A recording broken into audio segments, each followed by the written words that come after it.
Lauren is on the advisory board of Glamour Gals Foundation, Inc., Love Our Children USA, and is also an active member of the New York chapter on Women in Communications.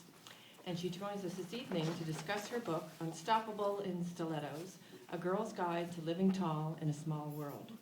Joanna Coles, editor-in-chief of Marie Claire, has said of the author, Lauren has a kick-ass combination of charm and ballsiness, which is both terrifying and irresistible. So won't you please join me in welcoming Lauren Ruotolo. Hello, good evening, everyone. Thank you all for coming. Well, I was going to wait for my parents, but I can't. So, and you're not there, lucky. And I did have something else that I wanted to do, but my boyfriend is also late. So I'll just start, and I'll just throw up one of these shoes, since he has all the shoes that I wanted to showcase tonight. But before I start, I wanted to showcase a few pairs of shoes. Instead, I'll just showcase this one shoe that I walk in every day. Now think about walking down the streets and through the subways of Manhattan in these puppies. Let me ask you all, can you walk in these heels? I ask because everyone always told me never to wear heels.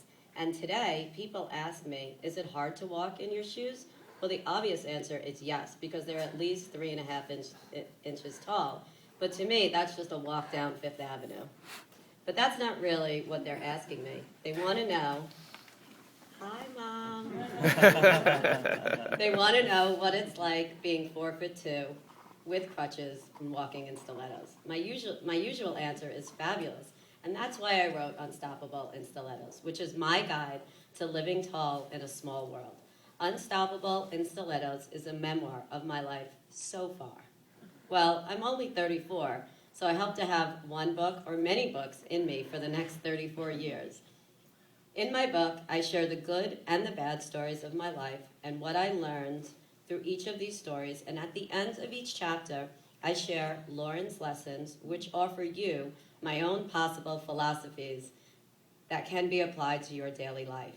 The book teaches you how to be more self-confident, the keys to success, and most important, how to create your own individual brand and be unforgettable. There are so many stories that I would like to share with you tonight, but if I share them all, there is no reason for you guys to buy the book. So I just want to discuss one of the most important lessons that I learned from the time I was just a baby. If you're friends with me, I'm sure you've heard it before. If you know my family, they've said it to you. But I want to say it again and scream it to the world and let everyone know that your attitude towards life will shape how you live on a day-to-day basis.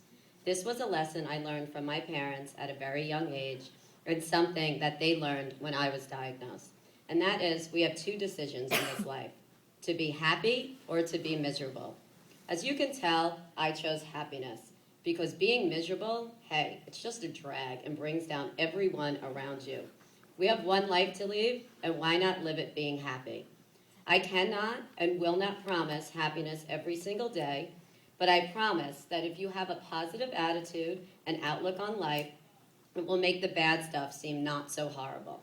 It will give you the power and confidence you need to overcome everything. Even the doctors around us say that being positive and happy can help any ailment. Remember, nothing in life is that bad that we cannot overcome it. I personally was diagnosed with a rare genetic medical disorder where experts still don't know and still don't have the answers to why this happened. But this disease and the events it led to in my life taught me many lessons, and I am passing them down to everyone who reads this book. This book teaches anyone that anything is possible in life. So why did I decide to discuss this tonight and be a preacher of a positive attitude? Because, hey, we all face obstacles. I was even born into one huge giant obstacle. I speak a lot about this and I also discuss how my life is compared to stairs. Hi, Dad. And how I climb them. The stairs equate to the obstacles I face every single day. But remember, it's not how many steps are in front of you, it's how you climb them.